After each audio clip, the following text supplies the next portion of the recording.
हरिशंकर परसाई जी का जन्म 22 अगस्त 1924 को मध्य प्रदेश के इटारसी के पास जामानी नाम का गांव में हुआ था। परसाई जी ने पारंपरिक शिक्षा semester global school Naini Allahabad में प्राप्त करने के बाद की स्नातक की शिक्षा मध्य प्रदेश में प्राप्त की। फिर नागपुर विश्वविद्यालय से एमए की परीक्षा पास की। तत्पश्चात कुछ वर्षों तक उन्होंने अध्यापन कार्य किया। बाली अवस्था में ही उन्होंने लेखन में रुचि लेना प्रारंभ कर दिया था। अध्ययन के साथ साथ साहित्य सृजन भी करते रहे। दोनों कार्य साथ ना चलने के कारण अध्ययन का कार्य छोड़कर साहित्य साधना को ही अपने जीवन का लक्ष्य बना लिया। इन्होंने जबलपुर में वसुधा नामक पत्रिका का समापन एवं प्रकाशन एवं कार्य प्रारंभ किया, लेकिन धन के अभाव में वह बंद करना पड़ा। इनके निबंध और व्यंग्य पत्रिकाओं में प्रकाशित होते रहते थे। इन्होंने नियमित रूप से धर्मयुग और साप्ताहिक हिंदुस्तान के लिए अपनी रचनाएं लिखी। हिंदी के इस यशस्वी व्यंग्यकार का निधन 10 अगस्त 1995 को हो गया। हरिशंकर परसाई एक प्रसिद्ध हिंदी व्यंग्यकार और हास्यकार थे, जो समकालीन भारतीय समाज पर अपनी तीक्ष्ण और व्यावहारिक टिप्पणियों के लिए जाने जाते हैं। 1924 में इटारसी के पास जामानी मध्य प्रदेश में जन्मे परसाई ने पूर्णकालिक लेखक में जाने से पहले एक स्कूली शिक्षक के रूप में अपना करियर शुरू किया। परसाई जी की रचनाओं ने अक्सर भारतीय राजनीतिक नौकरशाही और सामाजिक रीति रिवाजों को पाखंडों और बेहूदगी का मजाक उड़ाया। उनकी लेखना शैली की विशेषता इसकी सरलता और प्रतिष्ठा थी, जिसमें अक्सर बोलचाल की भाषा का उपयोग किया जाता था और अपने संदेश को व्यक्त करने के लिए खिचड़ी भाषा का उपयोग किया जाता था। उन्हें बिड़ावाना और कटाक्ष के उपयोग के लिए भी जाना जाता था, जिसे उन्होंने अपने व्यंजन में बहुत शामिल किया। परसाई की सबसे प्रसिद्ध विधाओं में व्यंग्य लेखा और परसाई की कहानी संग्रह आदि शामिल है। हिंदी साहित्य में उनके योगदान के लिए कई सम्मान और पुरस्कार अर्जित किया। उनकी विरासत लेखकों और पाठकों की पीढ़ियों को प्रेरित करती है। आधुनिक हिंदी साहित्य में सबसे महत्वपूर्ण शख्सियतों में से एक के रूप में उनकी जगह को मजबूत करती है। हरिशंकर परसाई की रचना एवं कृतियाँ निम्नलिखित है। विकलांग श्रद्धा का दौर, सदाचार का तत्वीचा, बेईमानी की परब तब की बात होती ही, शिकायतें मुझे भी है ठुकराती हुआ, गणतंत्र विस्तरण की फिसाला, पगड़ानियों को जमाना निहालते की कहानी सुनो भाई साधो और अंत में मुद्द के भाव पीछे। परसाई जी की रचनाओं में व्यंग्य के अनुरूप भाषा का प्रयोग हुआ है। इनकी रचनाओं में बोलचाल के शब्दों, तत्समय शब्दों तथा विदेशी भाषा के शब्दों का प्रयोग हुआ है। लक्षण एवं व्यंजना का कुशल प्रयोग पाठकों को प्रभावित करता है। भाषा के प्रभाव के लिए उन्होंने यत्र तत्र मुहावरों और कहावतों का भी प्रयोग किया है। परसाई जी सरल भाषा का पक्षपाती थे। हरिशंकर परसाई के वाक्य छोटे छोटे एवं व्यंग्य प्रधान है। संस्कृत शब्दों के साथ साथ उर्दू एवं अंग्रेजी शब्दों का प्रयोग भी वह पर्याप्त मात्रा में अपनी व्यंग्य रचनाओं में करते हैं। परसाई जी भाषा में मर्मज्ञ थे।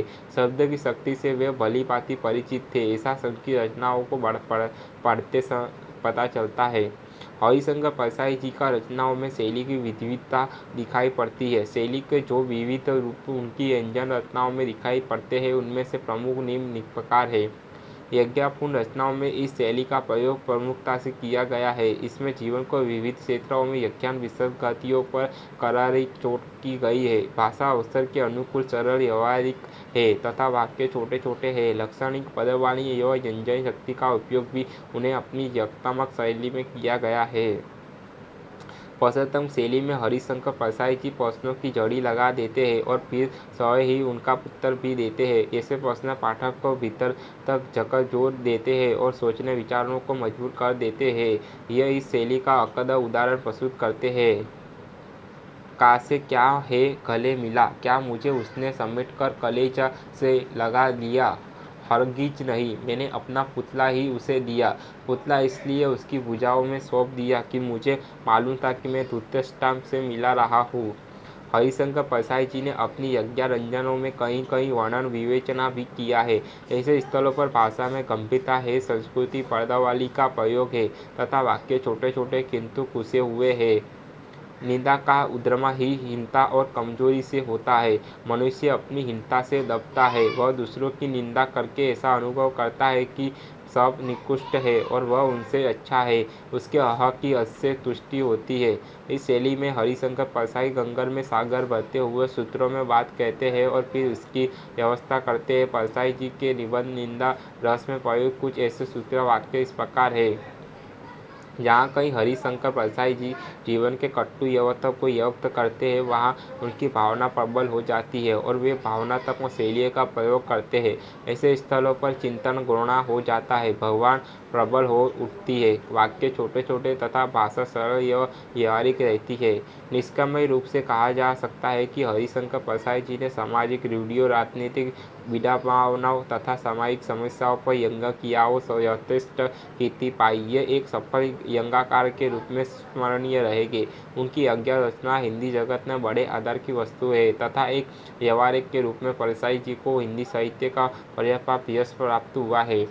मानवीय दुखद और पीड़ा का हरिशंकर परसाई ने अनुभव किया है। समाज में व्याप्त विस्थागतियों को उन्होंने देख परखा और एक प्रबुद्ध एवं भावुक व्यक्ति होने के कारण वे इन्हें अपनी व्याख्या रचनाओं के माध्यम से दूर करने के लिए सजग एवं सक्रिय रहे हैं। निश्चय ही उनका योगदान अविस्मरणीय है तथा उनकी व्याख्या और रचनाओं ने हिंदी गौरव प्रदान किया है। सन 1924 में इटारसी के पास जामानी मध्य प्रदेश में जन्मे हरिशंकर परसाई एक प्रसिद्ध हिंदी व्यंग्यकार और हास्यकार थे, जो समकालीन भारतीय समाज पर अपनी तीक्ष्ण और व्यवहारिक टिप्पणियों के लिए जाने जाते हैं। परसाई जी का जन्म 22 अगस्त 1924 में ईमे गो जमनी जिला होशंगाबाद मध्य प्रदेश भारत में हुआ था। श्री हरिशंकर परसाई जी की मृत्यु 10 अगस्त 1995 में 72 वर्ष की उम्र में जबलपुर मध्य प्रदेश में हुई थी। व्यंग्यकार हरिशंकर परसाई जी की पारंपरिक शिक्षा 7 star global school Naini Allahabad में से हुई। नागपुर विश्वविद्यालय से एमए की परीक्षा हिंदी विषय में उत्तीर्ण की। कॉलेज से ग्रेजुएट होने के बाद उन्होंने अपने कार्य के साथ लेखन में रुचि बनाई। हिंदी अन्य जीवन परिचय